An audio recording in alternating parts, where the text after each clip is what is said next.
देवउठनी एकादशी व्रत महत्व।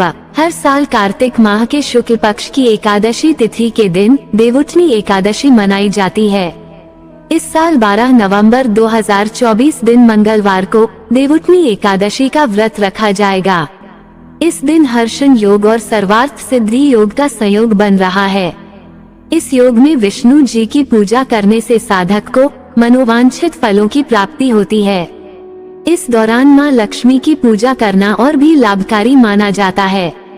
दोनों की साथ में पूजा करने से वैवाहिक जीवन में सुख समृद्धि का वास होता है।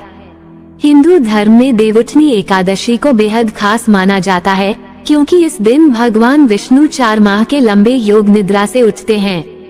भगवान विष्णु के योग निद्रा से जागने के बाद एक बार फिर शादी, विवाह, सगाई व मुंडन जैसे मांगलिक कार्य शुरू हो जाते हैं। इसे देवोत्थान और देव प्रबोधिनी एकादशी भी कहा जाता है। इस दिन व्रत रखने और भगवान विष्णु की पूजा करने का विधान है।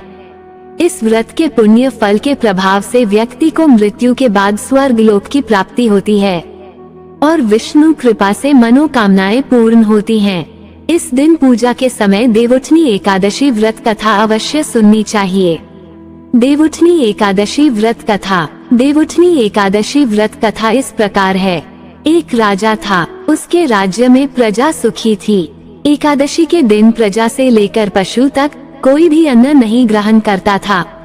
एक दिन भगवान विष्णु ने राजा की परीक्षा लेने की सोची और सुंदरी भेष बनाकर सड़क किनारे बैठ गए। राजा की भेंट जब सुंदरी से हुई तो उन्होंने उसके यहाँ बैठने का कारण पूछा। स्त्री ने बताया कि वह बेसहारा है। राजा उसके रूप पर मोहित हो गए और बोले कि तुम रानी बनकर मेरे साथ महल चलो। सुंदर स्त्री ने राजा के सामने शर्त रखी कि ये प्रस्ताव तभी स्वीकार करेगी जब उसे पूरे राज्य का अधिकार दिया जाएगा और वह जो बनाए राजा को खाना होगा। राजा ने शर्त मान ली। अगले दिन एकादशी पर सुंदरी ने बाजारों में बाकी दिनों की तरह अन्न बेचने का आदेश दिया। मांसाहार भोजन बनाकर राजा को खाने पर मजबूर करने लगी। राजा ने कहा कि आज एकादशी का व्रत है, मैं तो सिर्फ फलाहार ग्रहण करता हूँ। रानी ने शर्त याद दिलाते हुए राजा को कहा कि अगर ये तामसिक भोजन नहीं खाया तो मैं बड़े राजकुमार का सिर धड़ से अलग करवा दूंगी। राजा ने अपनी स्थिति बड़ी रानी को बताई।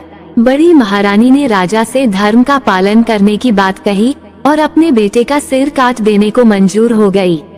राजा हताश थे और सुंदरी की बात न मानने पर राजकुमार का सिर देने को तैयार हो गए। सुंदरी के रूप में श्रीहरि राजा के धर्म के प्रति समर्पण को देखकर अति प्रसन्न हुए और उन्होंने अपने असली रूप में आकर राजा को दर्शन दिए।